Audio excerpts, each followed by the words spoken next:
자, 우리 하나님의 말씀 보겠습니다.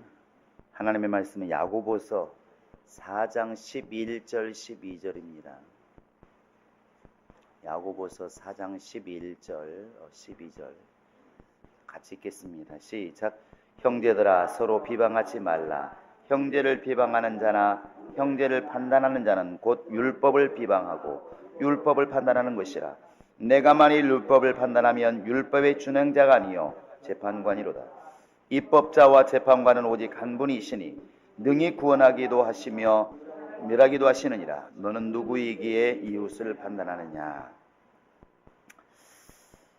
우리에게 상당히 이렇게 찔림이 되는 말이라고 생각을 합니다.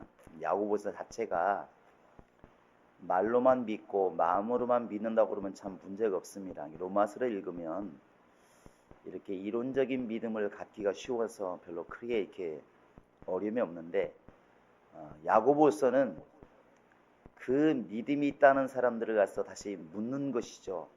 진짜 네가 믿음이 있느냐? 나 믿음이 있다. 그런데 왜 행동은 그 모양이냐? 네가 믿음이 있느냐? 근데 왜 네 말투는 그 모양이냐? 네가 정말 믿음이 있느냐? 그래 행동하는 게 그 모양이냐? 이렇게 묻기 때문에 야고보서를 읽으면 우리 기독교인들이 상당히 이렇게 마음에 걸림이 많이 되고 찔림이 많이 되는 것이 정상이고 또 그래야 맞다고 생각합니다. 사실은 그 찔림을 넘어서서 우리가 2장에서 읽었던 것처럼 사람의 믿음이 어떻게 온전해질 수 있느냐.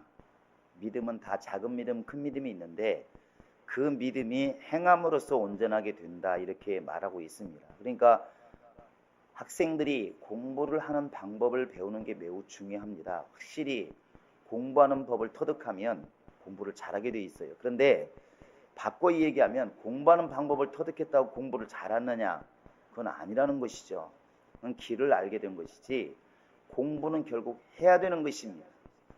근데 그와 같이 믿음이라고 하는 것이 온전해지기 위해서는 이제 행함까지 이루어져야 하나님이 원하시는 믿음, 온전한 믿음이 이루어진다, 이렇게 볼 수 있습니다. 이것을 가장 기본이 되는 예수를 이렇게 우리가 생각해 보면 하나님이 우리 인간을 사랑하십니다. 근데 거기서 끝났더라면 나는 너희를 너무너무 사랑해서 내 모양대로 내 모습을 닮아서 너희를 만들었다. 내가 너희를 얼마나 사랑한 줄 아느냐. 이렇게만 하고 끝냈더라면, 그 마음이 진실이라 할지라도 거기서 끝냈더라면 우리는 우리대로 그냥 멸망을 하는 것이죠. 더 이상 구원받을 길이 없는 겁니다. 그런데 하나님께서는 이렇게 우리를 사랑하신다 하면서 결국 우리를 구원하실 방법을 실천하셨다는 겁니다. 그게 이제 예수를 이 땅에 보낸 겁니다. 예수님이 이 땅에 피 흘려 죽으시는 그 실천 때문에 우리에게 온전한 구원이 이르게 된 것이죠. 그러니까 우리가 앞에서 읽었지만 나 형제를 너무너무 사랑합니다, 이렇게 말하면서 배불러라, 등 따셔라, 춥지 말아라, 이렇게 말했을 때 그 말하는 마음이 진실이라 할지라도 실제로 먹을 걸 주지 않으면, 실제로 옷을 주지 않으면 그 사랑이 온전한 사랑이라 볼 수가 있겠느냐, 이제 이렇게 반문하는 것입니다. 그래서 믿음이라고 하는 것은 행함과 함께 그 믿음이 온전해진다, 이게 답입니다. 그러니까 늘 말씀드리지만 야고보서와 로마서를 갖다가 서로 이렇게 대립이 된다 생각하지 마시고 양 끝을 보셨다고 보시면 그게 제가 말하는 볼 때 견해가 맞습니다. 그러니까 맨날 노는 아이들이 있습니다. 매일 놀고 게임하는 아이들에게 부모들이 하는 말이 있습니다. 뭐 해라? 예? 공부해라. 그런데 친구가 와도 놀러 안 가고 날씨가 좋아도 놀러 나가지 않고 맨날 방구석에서, 방구석이 죄송한데 방 안에서 공부만 해. 걔가 얼굴이 허옇고 몸도 허옇고 허약해. 근데 부모들이 하는 말이 있습니다. 뭐라 말하죠? 좀 제발 운동 좀 하고 놀아라. 근데 그걸 밖에 듣던 동생이 뭐라고 그래요? 나보고는 공부하라고 그러더니 공부하는 형 보고 칭찬해야지 왜 나가 놀라고 그래요? 도대체 우리 엄마는 코에 걸면 코걸이, 귀에 걸면 귀걸이 멋대로 한다고. 이 말이 맞아요, 틀려요? 맞아요. 맞다고. 그런데 뭔가 모순이 있는 것 같은데 엄마 말만 들으면 애가 가서 이렇게 말하잖아요. 밖에 나가서 우리 엄마는 웃겨. 공부하는 형한테는 나가 놀으라고 그러고 나한테는 공부하라고 그러고 이랬다 저랬다 그런다고 일관성이 없다고. 이 말을 듣는 사람 들을 때는 맞는 것처럼 보이는데 그 상황을 보면 왜 그렇게 말했는지 안다는 것이죠. 야고보는 분명히 그렇지 않습니까? 지금 흩어져 있는 데가 12지파에게 내가 편지 쓰노라 이렇게 분명히 전제를 답니다. 이 말을 지금 쓰는 것은 야고보는 완전한 불신자가 아니라는 것이죠. 지금 이스라엘 중에서 믿음을 가지고 있고 율법이 기초가 되어 있는 사람들에게 지금 이렇게 편지를 쓴다고 우리가 염두에 두면 금방 알잖아요. 오늘날로 말하면 믿음이 있다 하면서도 온전히 행하지 못한 사람들이 이 말씀을 들으면 그대로 적용이 된다고. 그러니까 야고보서는 믿음이 있다 그러면서 불신자처럼 사는 사람들에게 쓰는 편지라고 그러면 거의 맞습니다. 로마서 같은 경우는 우리는 도대체 아무것도 한 일이 없는데 어떻게 우리가 구원을 받느냐, 이런 사람들에게 아니다, 믿으면 구원을 받는다, 이렇게 말하는 게 맞다는 것이죠. 이렇게 양쪽을 여러분 볼 수 있는 눈을 갖기를 바랍니다. 이게 대립이 아니고 서로 보완이라고 보시면 이게 답이 맞습니다. 그런데 오늘 말씀의 핵심은 보면 놀라운 사실이 뭐냐면 그동안 우리가 율법 그러면 거의 원수처럼 여기잖아요. 우리 기독교인들한테는 율법은 사람을 정죄하고 사망에 이르게 하고 우리를 심판하는 법이고 참수하는 법이고, 율법은 그래서 한마디로 말하면 사망의 법이다 이렇게 말을 합니다. 어찌 말하면 이제 복음주의에 가까울수록 율법은 거의 경기를 일으킬 만큼 이제 싫어하죠. 그런데 오늘 말씀에 보면 너무나 이제 두렵기도 하고 놀라운 게 뭐냐면 이 율법을 형제로 전환시켰다는 데 참 무서움이 있습니다. 우리 한번 11절만 읽어보시겠습니다. 시작. 비방하지 말라. 형제를 비방하는 자나 형제를 판단하는 자는 곧 율법을 비방하고 율법을 판단하는 것이라. 내가 만일 율법을 판단하면 율법의 준행자가 아니요 재판관이로다. 여러분, 율법이 혹시 형제라고 생각해 본 적이 있나요? 우리는 그렇게 생각 안 합니다. 내 옆에 있는 이웃이 여러분 그 사람에게 행하는 게 지금 율법을 행하는 것이라 여러분 생각해 보신 적이 있나요? 내가 지금 이웃들을 갖다가 율법의 대상으로 우리가 이렇게 판단하지는 않습니다. 거의 다 그런 것 같습니다. 그런데 두려운 게 뭐냐면 율법을 갖다가 우리가 완전히 폐하느냐 이렇게 보면 뭔가 꺼림칙하고, 근데 율법을 지키느냐 그러면 또 아니라고 그러고 어려움이 있는데, 예수님께서도 나는 율법을 폐하러 온 것이 아니라 온전케 하러 왔다, 완전케 하러 이렇게 말합니다. 그러면 율법을 다 지키라는 얘기냐? 못 지킨다고 말하거든요. 성경도 못 지킨다고 얘기를 하고 있고, 그러면 지키라는 말도 아닌 것 같고 안 지키라는 말도 아닌 것 같고 어떻게 할 것이냐? 이렇게 물었을 때에 예수님이 마태복음 22장에서 이렇게 말합니다. 37절에서 마음을 다하고 뜻을 다하고 성품을 다해서 주 너희 하나님을 사랑해라. 그리고 두 번째가 뭐라고 나와 있습니까? 내 이웃을 어떻게 하라고? 네 몸처럼 내 몸처럼 내 몸처럼 사랑해라. 이것이 율법의 강령이다 이렇게 말을 해요. 이게 율법을 완성하는 것이라고 말합니다. 그러니까 율법은 다른 말로 말하면 사랑의 법으로 완성이 된다는 것이죠. 그러면 내가 지금 하나님을 전적으로 사랑하고 이웃을 전적으로 사랑하면 결국 예수의 말씀을 빌리면 나는 율법을 잘 지키는 사람이라는 것이죠. 이게 지금 이렇게 바뀌는 겁니다. 그러니까 오늘 지금 야고보도 같은 말을 하고 있는데, 내가 형제를 비방했습니다. 내 옆에 있는 사람 비방했어요. 그러면 자기 자신은 사람을 비방한 것이지 율법을 비방했다고 말하지 않아요. 우리도 그렇게 생각하지 않고, 그런데 성경은 비방했다고 말하는 것이, 너는 지금 율법을 비방, 이렇게 볼멘 소리 하겠죠. 나는 아닌데, 나는 그 사람을 지금 비방한 것이지 나는 율법은 하나님의 법이기 때문에 절대로 나는 그런 사람이 아니야, 이렇게 말할 거라고.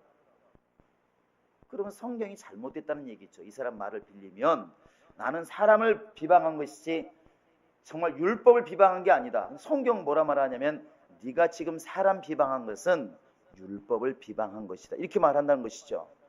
내가 아무리 아니라고 할수록 그러면 결국 율법을 기록한 이 성경은, 이 말씀을 기록한 성경이 잘못됐다는 얘기 아니겠습니까? 성경이 맞다면 내가 뭔가 착각을 하고 있는 것이고 몰랐다는 이야기고. 그런데 결국 이 율법이라고 하는 것은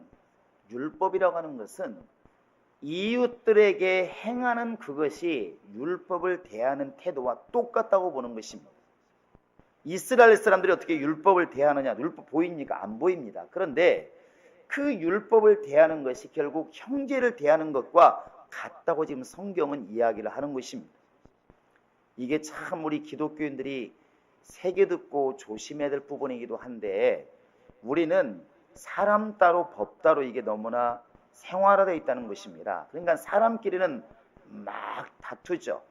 정말 속된 말로 허벌나게 싸우면서도 자기는 굉장히 하나님 말씀을 잘 지킨다고 생각한다는 것입니다. 근데 하나님의 말씀을 지키는 게 어디서 드러나냐면 사람과의 관계 속에서 드러난다는 것입니다. 나홀로 기도하고 나홀로 예배하고 이 사람도 말씀을 지킨다고 볼 수가 있지만, 결국 신앙의 모습은 관계 속에서 드러나게 되어 있습니다. 내가 신자라고 하는 것, 예수를 주로 삼은 하나님의 사람이라는 것이 어디서 드러나겠습니까? 불신자 속에서 드러나는 것입니다. 그러니까 내 주변에 안 믿는 사람이 있을 때 나는 믿는 사람이다 하는 것이 더 강하게 이렇게 드러난다는 것이죠. 내가 율법을 지키고 있는 사람인가 지키지 않는 사람인가 어떻게 알 수 있습니까? 마음으로 보는 걸 볼 수가 없는데, 그것이 형제를 사랑하는 것으로 이렇게 나타나게 된다는 것이죠. 우리는 율법 그러면 자꾸 하나님만을 생각하는데 그렇지 않습니다. 우리 한번 레위기를 보시겠습니다. 자, 레위기 한번 19장을 보시기 바랍니다. 이건 지금 신약 시대를 말하는 게 아니고 구약을 얘기합니다. 9절부터 보시겠습니다. 레위기 19장.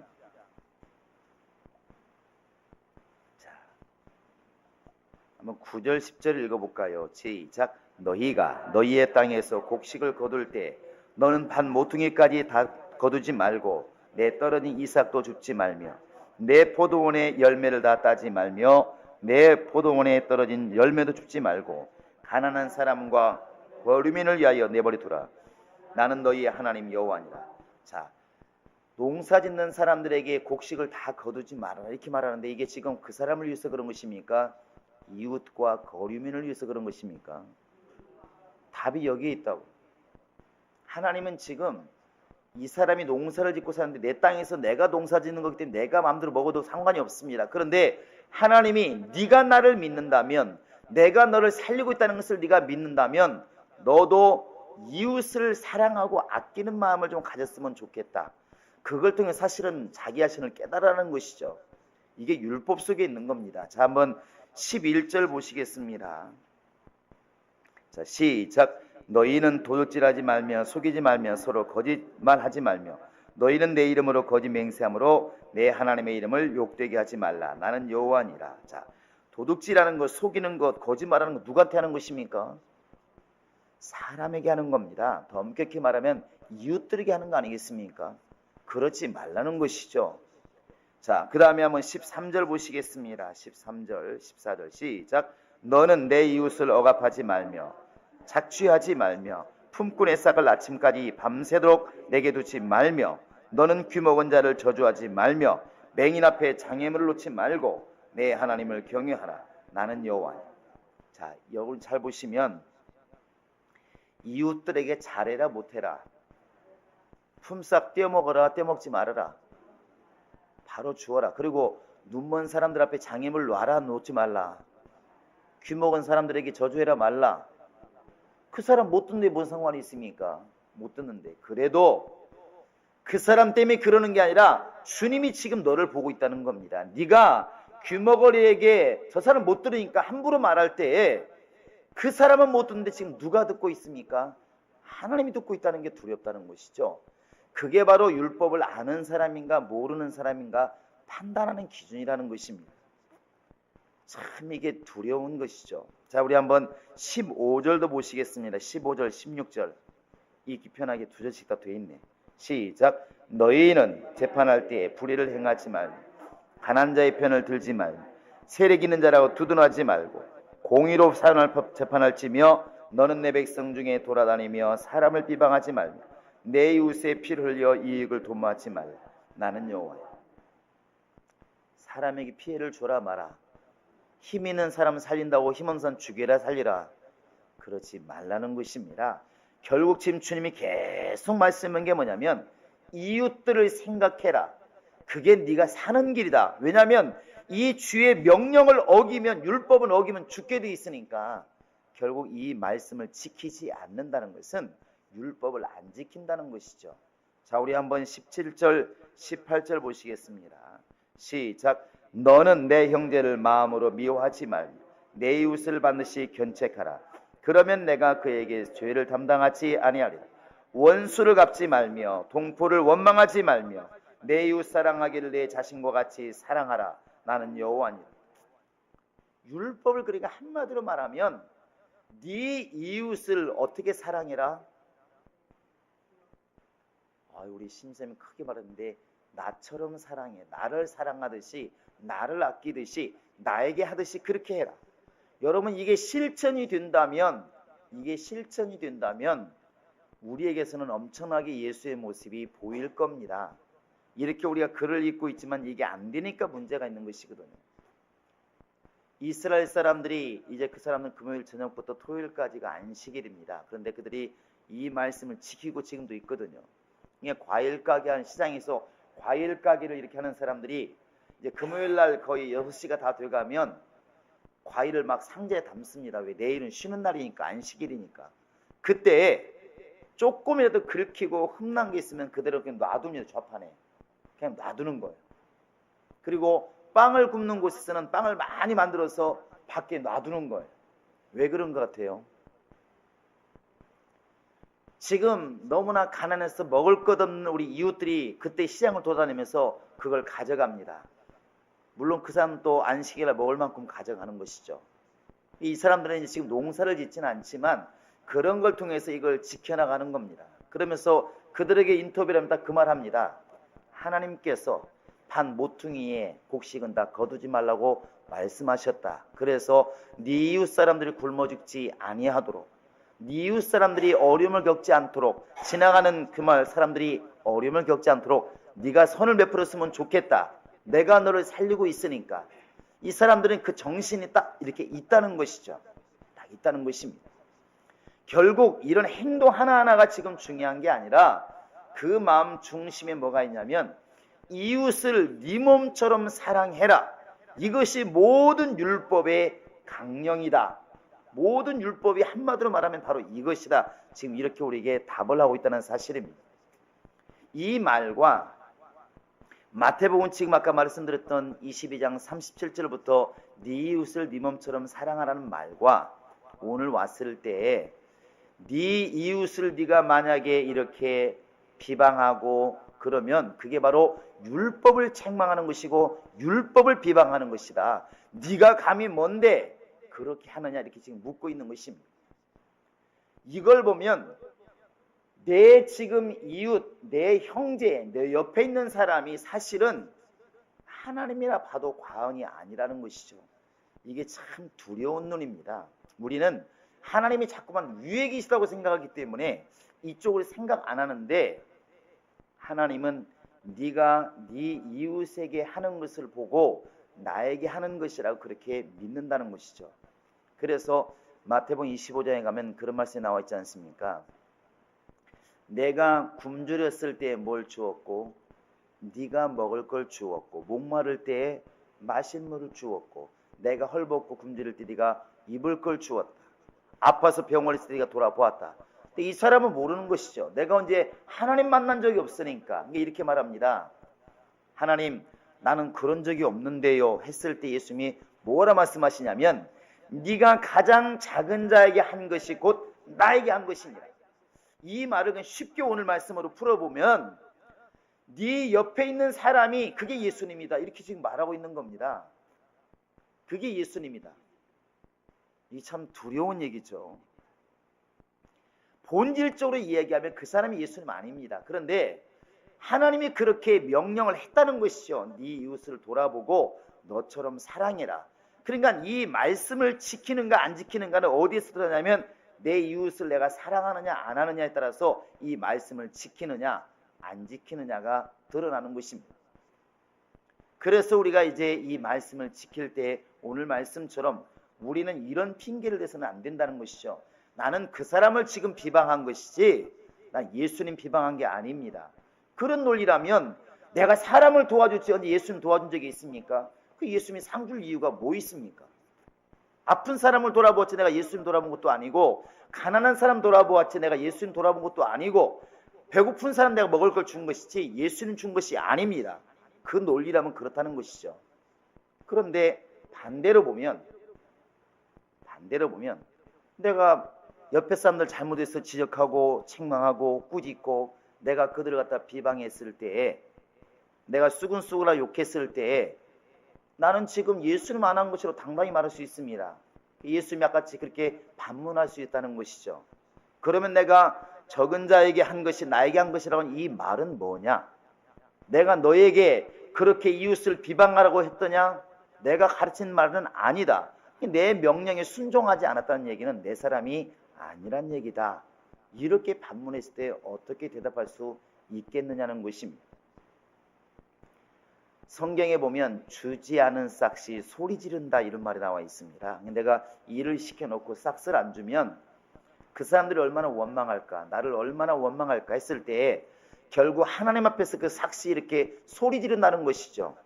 억울함이 하나님께 상달된다는 이야기입니다.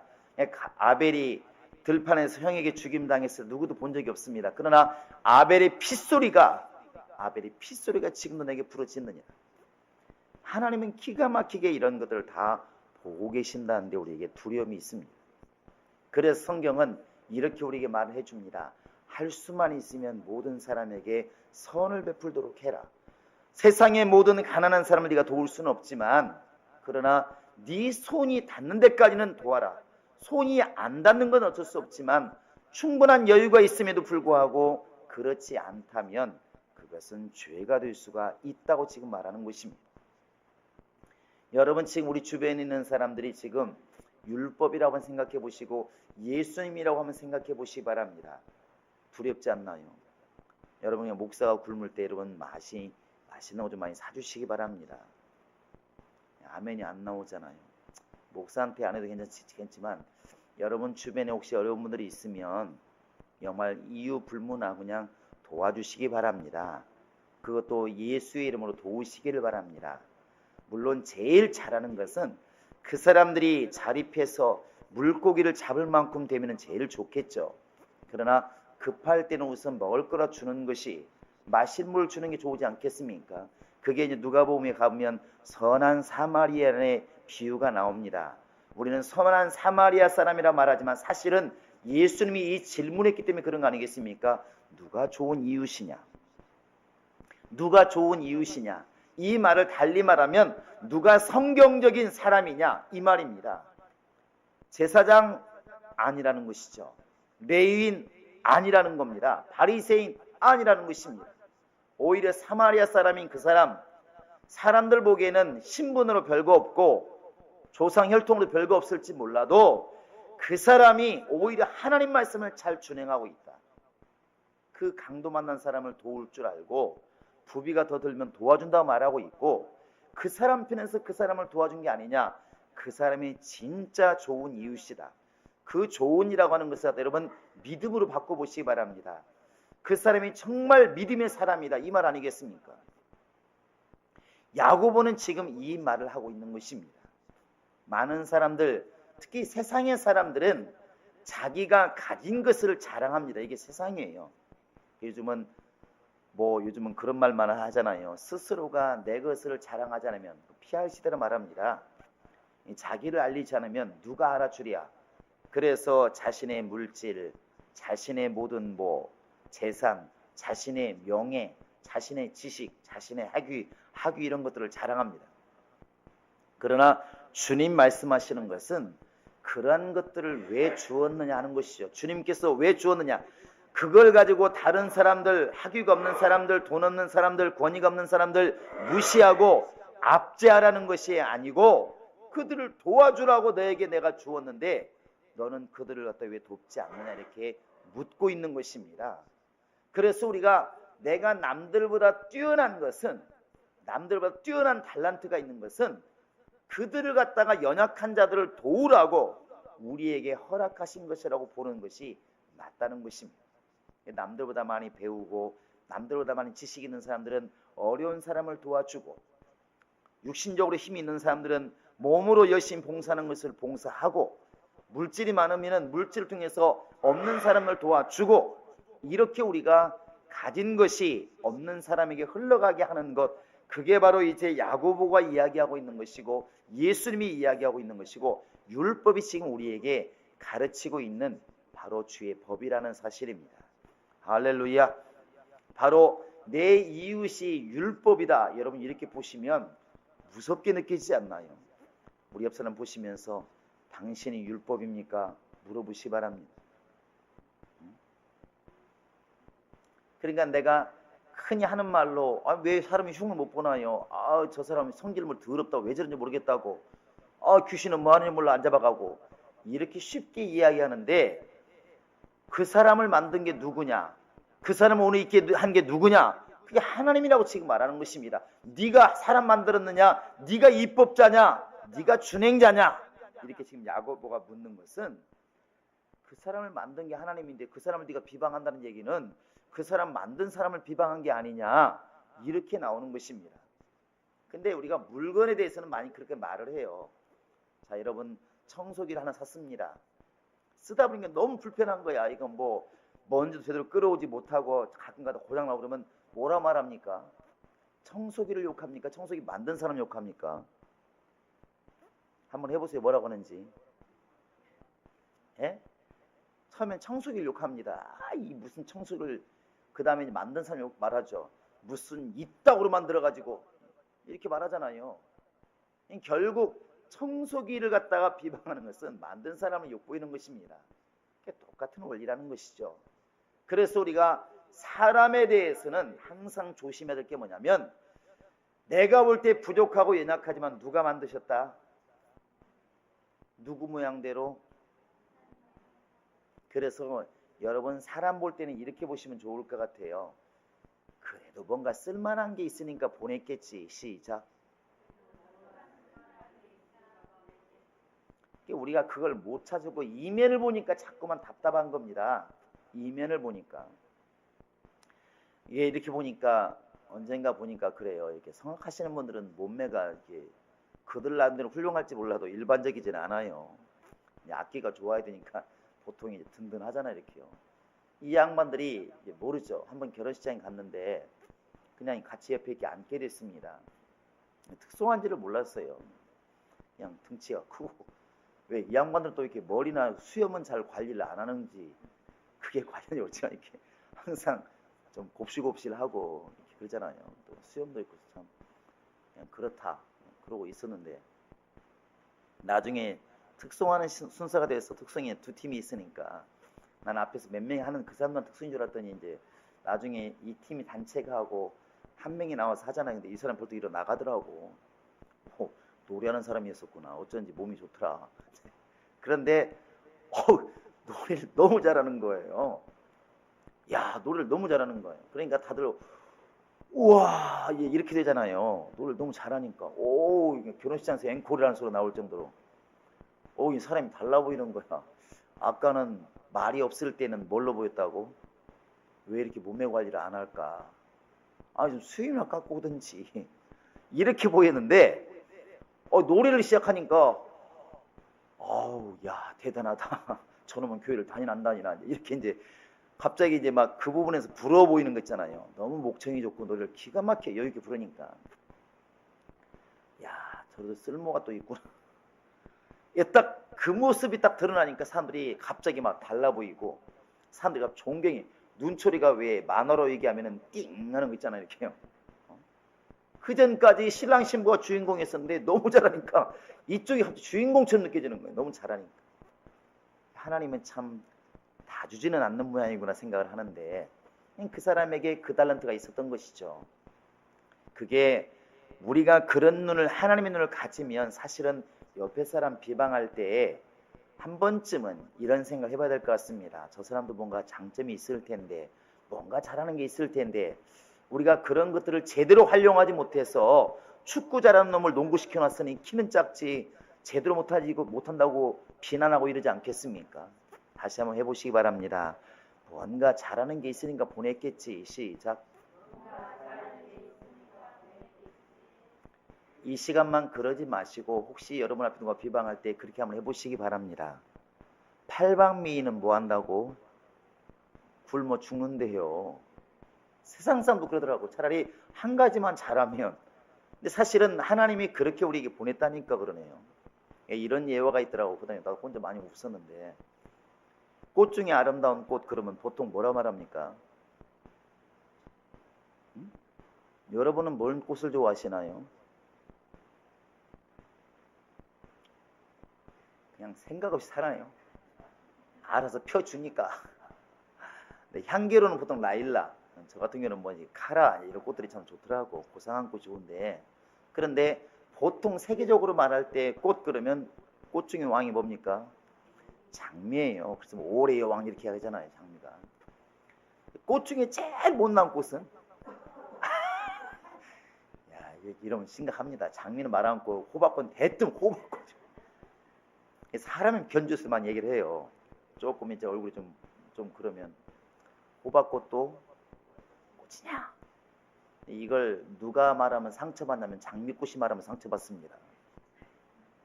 이게 하루는 담벼락에 장미꽃이 쫙 펴있는데 거기도 꼽사리 껴가지고 또 할머니가 호박 심어놔가지고 호박꽃이 핀 거. 그러니까 이제 장미가 볼 때 사람들이 와 장미다 그러는데 와 호박꽃이다 이러진 않잖아요. 그러니까 장미꽃이 괜히 이웃을 잘못 만났으니까 이렇게 말했다고 그냥 호박꽃한테 호박꽃도 꽃입니까? 이게 뭐요? 그러니까 호박꽃이 너무 서러운 거야. 가뜩이나 서러운데. 그래서 호박꽃이 열받아서 이렇게 말을 했대요. 뭐라고 그랬을 것 같습니까? 너 호박이라도 한번 맺어봤냐? 이렇게 물었다는 거예요. 너 호박이라도 한번 열매 맺어봤냐? 그러니까 장미는 열매가 없는 거예요. 생각해보니까 아무것도 없잖아요. 근데 호박은 꽃이냐 말을 들어도 호박을 맺잖아요. 열매를 이렇게. 그래서 그 호박을 갖다가 사람들이 얼마나 유익하고 특히 임산부들 해산하고 나면은 제일 먼저 찾는 게 가물치하고 호박이라면서 붓기 뺀다고. 또 호박죽이 얼마나 지난주에 보니까 야 남자들도 입맛이 있더만 딱 먹으면서 오 이거 단호박인가 본데 딱 그러더만 어떻게 알았지? 토요일날 잡았는데. 근데 이렇게 호박이 사람이 유익하게 하는데 꽃으로만 보면은 호박꽃도 꽃이냐 이렇게 말한다는 것이죠. 근데 그 호박꽃이 없으면 장미가 죽어도 맺지 못하는 호박을 우리가 먹을 수가 없는 겁니다. 여러분 호박꽃 무시하지 마시기 바랍니다. 이게 필요하다는 것이죠. 그 다음에 이런 예화가 있습니다. 비슷한 건데 여러분 사람에게 꼭 필요한 이렇게 기호식품이 있다면 또 아니면 조미료가 있다면 뭡니까? 소금 없으면 안 돼요. 그러니까 염소가 그 댐의 절벽에 바위에 올라가서 바위로 핥는 것은 염기, 소금을 먹으려고 하는 것이거든요. 소금이 없으면 안 됩니다. 그런데 인간이 가장 싫어하면서도 많이 먹는 게 있습니다. 뭐예요? 모든 병의 원인이라 말하는 게 설탕이라고 그러잖아. 그럼 먹지를 말든지.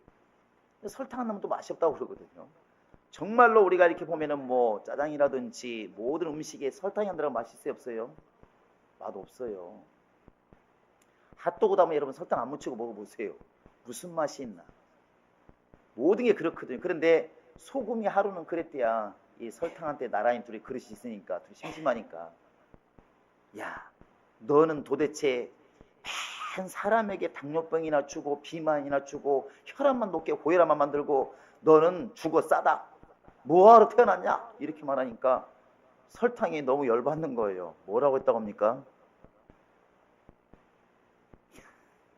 소금한테 그랬다고 하잖아요. 너는 개미라도 꼬여봤냐?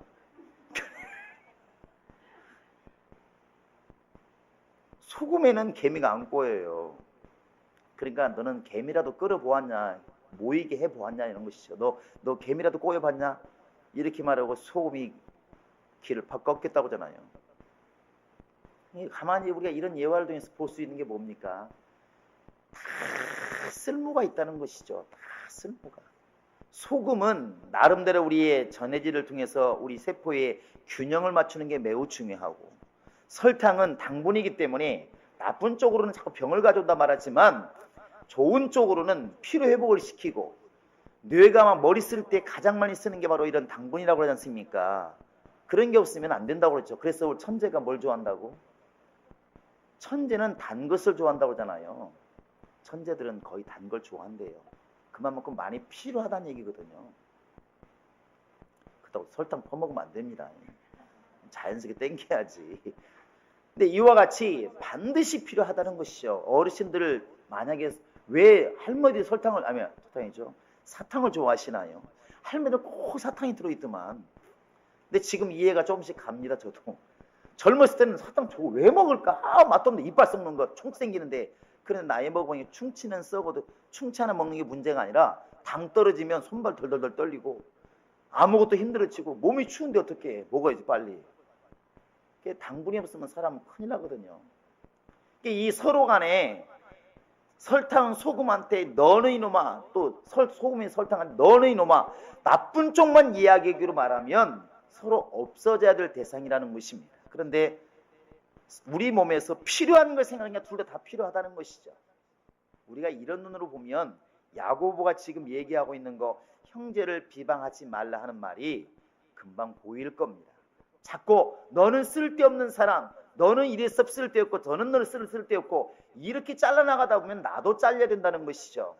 그런 눈이 아니라 하나님의 형상을 따라 하나님의 모양대로 지었으면 반드시 하나님이 쓰시는 부분이 있을 것이다. 그런 부분을 우리가 발견해주고, 그런 부분이 두각이 되도록 우리가 기도해주고, 그렇게 그 사람들에게 우리가 칭찬과 격려해서, 사랑과 선행을 격려해서 하나님의 일을 하도록 만드는 것이, 그게 진짜 예수의 사람이 아닐까 생각을 합니다. 여러분, 우리 그렇게 될 수 있도록 여러분 기도하시기 바랍니다. 분명한 것은 내가 지금 그렇게 알고 있든 모르고 있든 주님은 내 이웃에게 하는 것을 갖다 주님께 하고 있는 것으로 믿고 있다는 것입니다.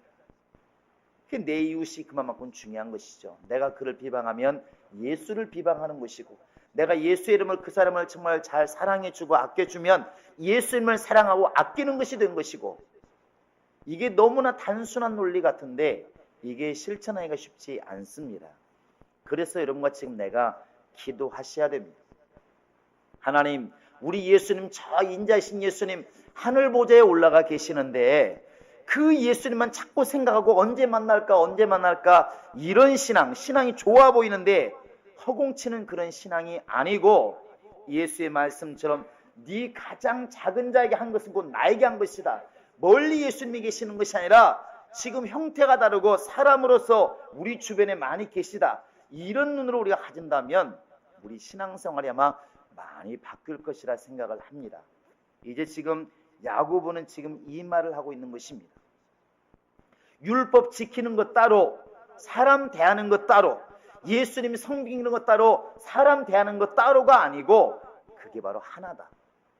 이웃을 잘 우리가 돌아보고 칭찬하고 격려하고 사랑하는 것이 예수님을 잘 섬기고 사랑하는 것과 똑같은 이야기고, 이웃을 갖다 사랑하고 아끼는 것이 결국 율법을 지키는 것과 같은 것이다. 이렇게 동떨어진 게 아니라 하나로 보는 것입니다.